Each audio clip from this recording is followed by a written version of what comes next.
his fascination with authoritarian figures, I think, is because he sees them as big guys, decisive. They're strong people, and he wants to be like them. And I would say there's something wrong with somebody who's president of the United States who thinks they have to compare themselves to anybody else.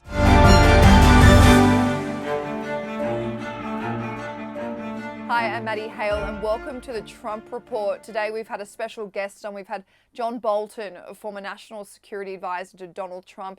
He's spoken to us about what advice he would give Keir Starmer when in the face of Donald Trump today at their meeting in Washington. We've spoken to him about the Tate brothers being allowed into the United States. We've spoken to him on his thoughts if Donald Trump should take a cognitive test again. He took one in 2018 to prove that he was sound of mind, but is it time for another one? So all that today on the Trump Report. You can watch us on YouTube, Times Radio's YouTube, or stream us as a podcast anywhere you get your podcasts. John Bolton, a former national security advisor under the Trump administration, thank you so much for joining the Trump Report today. It is such a pleasure to have someone of your expertise on the show. I want to start timely with you. The Tate brothers, Andrew and Tristan, are on their way to the United States from Romania after the Trump administration reportedly pressured Romania to lift their travel ban. Now, these are two brothers that are charged with rape and human trafficking and convicted of tax evasion. From your standpoint, from a security standpoint, why would Donald Trump allow these two to come into the United States? That's a question I can't answer. I'm absolutely stunned by this. I'm stunned that he had American officials contact Romanian officials at the Munich Security Conference some days back to ask about the possibility of getting the Tate brothers out. I just assumed leave them in Romania or leave them to Great Britain to prosecute for what they're charged with there. But it could be explained by Trump's fascination with getting Americans out of difficult circumstances, sometimes when they're hostages, sometimes, as in the case of a person who was arrested in Sweden for getting into an altercation, a famous rap star that he wanted to get out of Swedish prison too. I didn't quite understand that, but that is a factor that you see in Trump's behavior.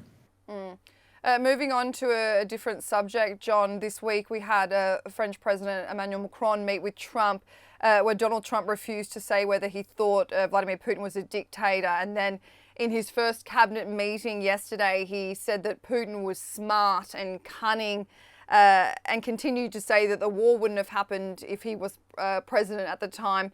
How dangerous do you think this kind of complimentary language is that Donald Trump uses about Vladimir Putin, or I guess the lack of condemnation?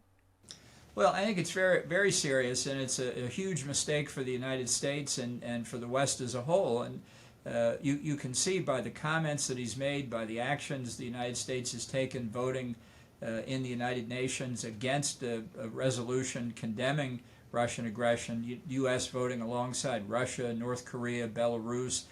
Even China didn't vote with Russia. They abstained on that resolution. So we're on the opposite side of the NATO alliance as a whole. And it's bad news for Ukraine, bad news for Ukraine's prospects, but bad news for NATO too, as he consistently drives wedges between the United States and its allies, and I don't see that diminishing. I've said for quite some time I'm very worried that Trump would completely withdraw the United States from NATO. He came close to it in 2018. He might well do it this time, or he might take steps that so weaken NATO that by the time he actually withdrew, it would just be a formality. What was your reaction, your immediate reaction to when you saw the United States voting with Russia at that UN General Assembly? Well, it was disgraceful. I mean, it's contrary to reality. It buys the Russian argument that NATO provoked the war by talking about Ukrainian membership. In fact, that's been the United States position since 2008, when George W. Bush proposed to bring Ukraine and Georgia into NATO on a fast track. So if that were provocative to Russia, one wonders why they didn't attack Ukraine before, why they waited to 2014 and then again in 2022. NATO has nothing to do with this. This is part of the design that Vladimir Putin has stated openly and publicly since 2005 when he said the breakup of the Soviet Union was the greatest geopolitical catastrophe of the 20th century. He's trying to put the Russian Empire back together again. Ukraine is a big part of that in his mind, and many, many other Russians. This is not just Putin's war, it really is a Russian war. And if you can't see that, then you're blinded to the steps you need to take to resist the aggression and to try and deter future aggression, whether it's by Russia in Europe or by China along its Indo-Pacific periphery. Where do you see the state of the alliance right now, John, between Europe and the United States after a pretty insane few weeks?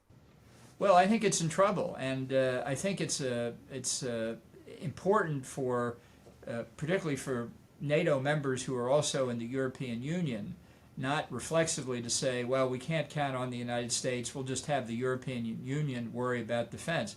That isn't going to happen. That isn't enough. There's going to be a long period here of having to grit your teeth and bear with Donald Trump, try and distract him so he doesn't do more damage to NATO, in the hopes that when he disappears, he is an aberration and that we will snap back to a more normal policy. But it's going to be very, very dangerous for Ukraine. Zelensky comes to Washington on Friday, and he will obviously make another effort to try and keep the U.S. on side with Ukraine. And how well he does or how poorly he does could tell us a lot about what's going to happen once the real negotiations with Russia start.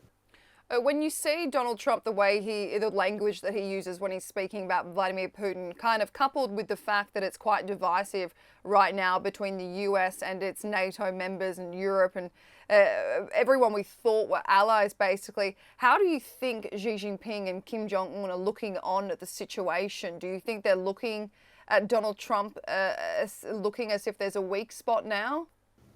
Well, I think they've followed the war in Ukraine from the time it started, and especially now watching Trump. I think Putin, Xi Jinping, Kim Jong-un all believe that they know how to manipulate Trump. They know he doesn't know very much. He doesn't care to know very much. He cares only about personal relations. He thinks everything in life is just another deal to be made. He doesn't have a grand strategy. He doesn't have a philosophy. He doesn't really even do policy. They're considering how they're going to take advantage of Trump in office, as they've seen Vladimir Putin take advantage of him by flattery and by releasing an American hostage, then having Belarus release an American hostage. This is the way that Putin is able to manipulate Trump, and I think Xi and Kim both think they can do it too.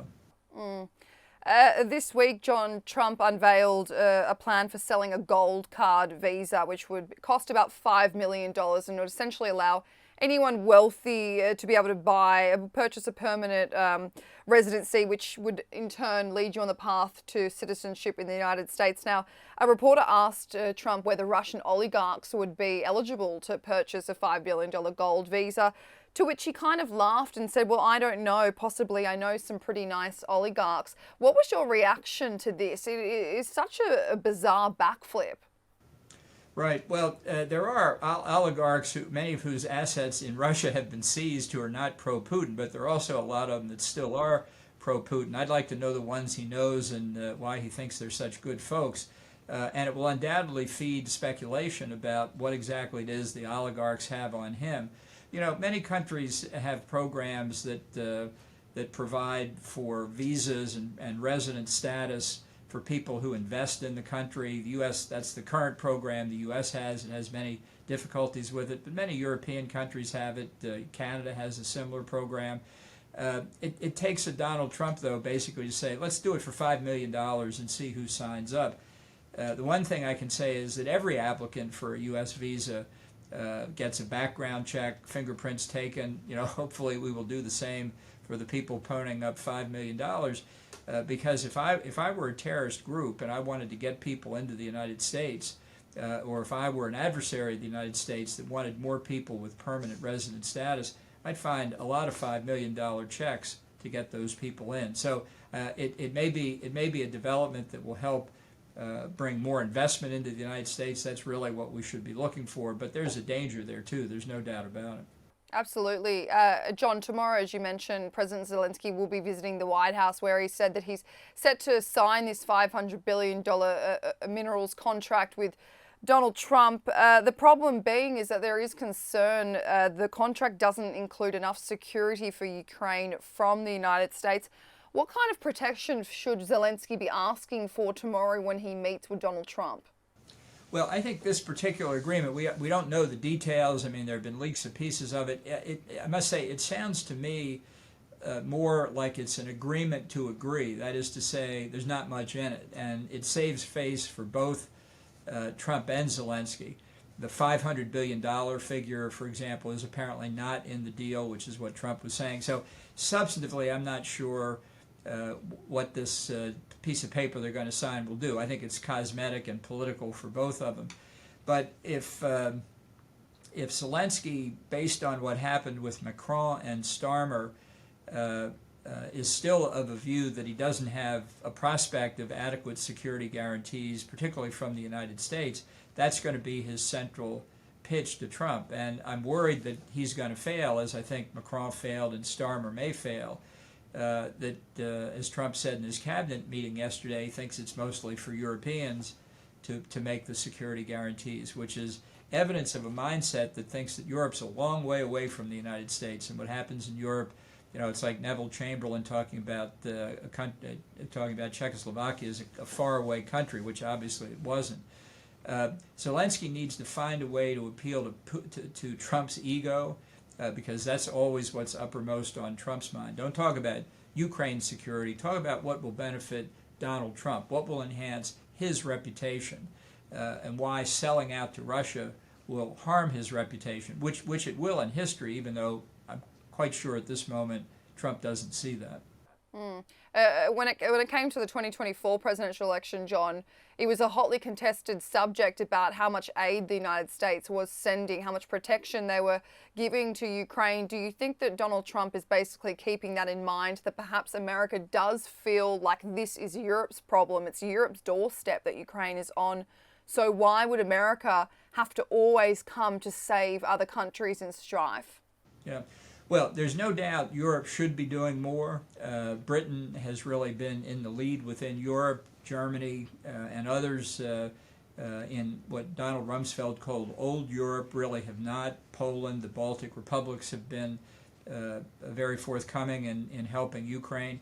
But, the real question is, what's in America's interest? And it's been in our interest for a long time to have peace and stability in Europe for economic reasons, for our own security. That's what we get out of the NATO alliance.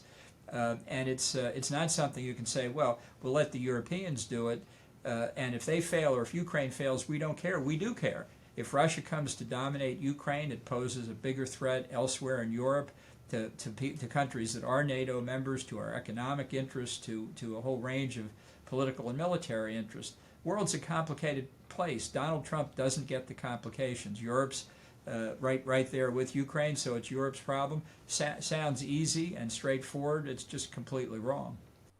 Tomorrow when these two meet, when Trump and Zelensky meet, I know that we can't predict the future, we don't know exactly how this meeting will go, but how do you think the interaction will go with Zelensky, who's just been labelled a dictator and a moderately, I guess, successful comedian from the Commander-in-Chief of the United States? Well, I'm very pessimistic about the outcome. Much of what Trump has said about Zelensky has been Russian propaganda. I remember in 2019, soon after Zelensky was actually elected, Trump had a conversation with Putin that I listened in on because that's part of my job, is to listen into all his conversations with heads of state. And Putin was deriding Zelensky. He said, we know him well in Russia. We watch his TV show with subtitles. He's an okay comedian, and it went on like that, and you could see Trump just eating it up, because here he had Putin criticizing Zelensky, with whom he had the famous perfect phone conversation that led to Trump's first impeachment. And it goes back to Trump thinking, if I have good relations with somebody, the U.S. has good relations with the country, and if I have bad relations, the countries have bad relations. He still thinks somewhere in Ukraine, Hillary Clinton's computer server is being hidden that was used against him in the 2016 campaign. He's never gotten on with Zelensky because of the impeachment. I give Zelensky a lot of credit. He's tried very hard over the past 6 months to develop a relationship with Trump. From what I can see, I don't think he's succeeded. I think tomorrow could be the acid test. Well, on the note of the relationships that Trump has, John, today Keir Starmer will be visiting Washington. You're someone that has spent a lot of time with Donald Trump, knowing his personality, knowing how he works with these big leaders. How do you think Keir Starmer should act towards Donald Trump in order to mend the relationship between the two countries, which is quite divisive right now? Well, I think it's not a guaranteed way to succeed, but it's usually pretty likely to, is flattering. Tell him how wonderful he is.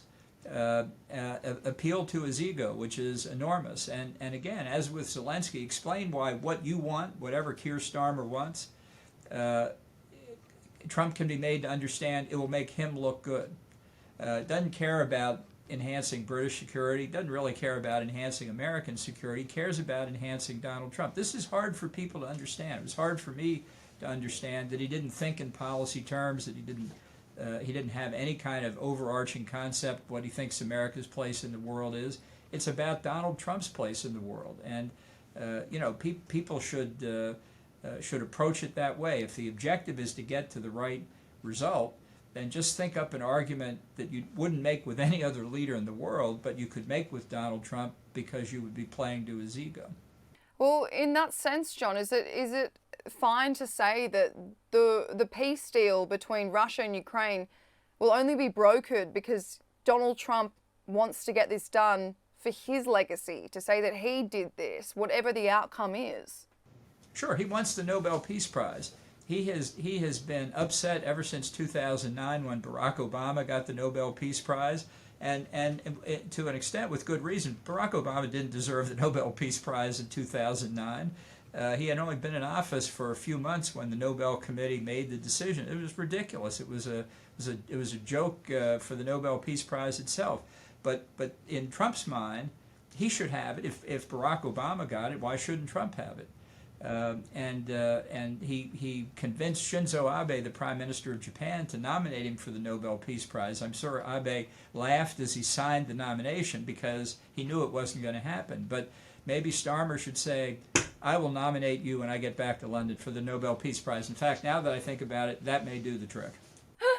That's excellent advice from you. Peace deal negotiations will kick off again today in Turkey between the US and Russia. Do you have any inclination of how long you think that we'll be going before we get the end of this war?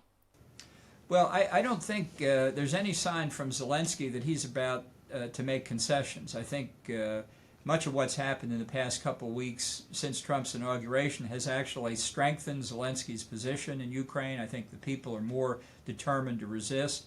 And let's not forget about Moscow. Trump has already given them big chunks of the positions they wanted, giving up on restoring Ukraine to full sovereignty and territorial integrity, removing the possibility of NATO membership, essentially removing the possibility of U.S. participation in security guarantees. So in the Kremlin, they're sitting around thinking, good grief, we didn't ask for enough, let's ask for more. So their position is actually toughening because they think that Trump will, in order to make the deal, will go out of his way to provide additional concessions. So I don't think the path of these negotiations will be even, and I don't think it will be quick. And Trump, Steve Witkoff kind of failed to say if Russia would be making any concessions, but then Donald Trump in his cabinet meeting said that they would, but we obviously don't know the ins and the outs. But moving on, John, you told CNN the other day that you thought Donald Trump's brain was full of mush. He wasn't making much sense anymore. Look, this wasn't taken seriously when there were concerns about Joe Biden's cognitive abilities throughout his term. So my question is, do you think it's time for Donald Trump to take a cognitive exam the way he did in 2018? Well, it was a really tough exam. Could he tell what an elephant was and things like that? Look, part of this is he experiencing cognitive decline, or was he always at the level he's at now? And I would tend toward the latter view. I didn't think he was fit to be president when he was in. I don't think he's fit to be president now. He doesn't have the basic knowledge that presidents have to have. He has no interest in learning. And he doesn't read any briefing papers or anything like that. So, whether he's declined or not, he's not up to the job. And but that doesn't bother his supporters, unfortunately. And I think it's one of the reasons why he's such an easy mark for people like Vladimir Putin, who know how to manipulate him, and he doesn't even realize he's being manipulated. He said of Kim Jong-un of North Korea, "We fell in love." Well, I can guarantee you that's not what Kim Jong-un thinks, but it's a way for them to get what they want out of Trump while he's trying to make sure that he doesn't disrupt the friendship that he thinks he has with them. In the last 4 weeks since he's been president, John, and saying that his brain is kind of full of mush right now, whether or not he should take a cognitive exam, is there anything specific moments that you've been watching on thinking you're not all there? Well, I think he's not there in the sense he doesn't appreciate what it means to act at the international level. His fascination with authoritarian figures, I think, is because he sees them as big guys, decisive. They're strong people, and he wants to be like them. And I would say there's something wrong with somebody who's president of the United States who thinks they have to compare themselves to anybody else. But Trump is constantly doing that. Mm. You recently spoke at Yale University, John, where you spoke about how America shouldn't be afraid of a regime change, which is, of course, of kind of taking out one administration or party and bringing in another one through military force. Do you think that is what should happen right now in the US?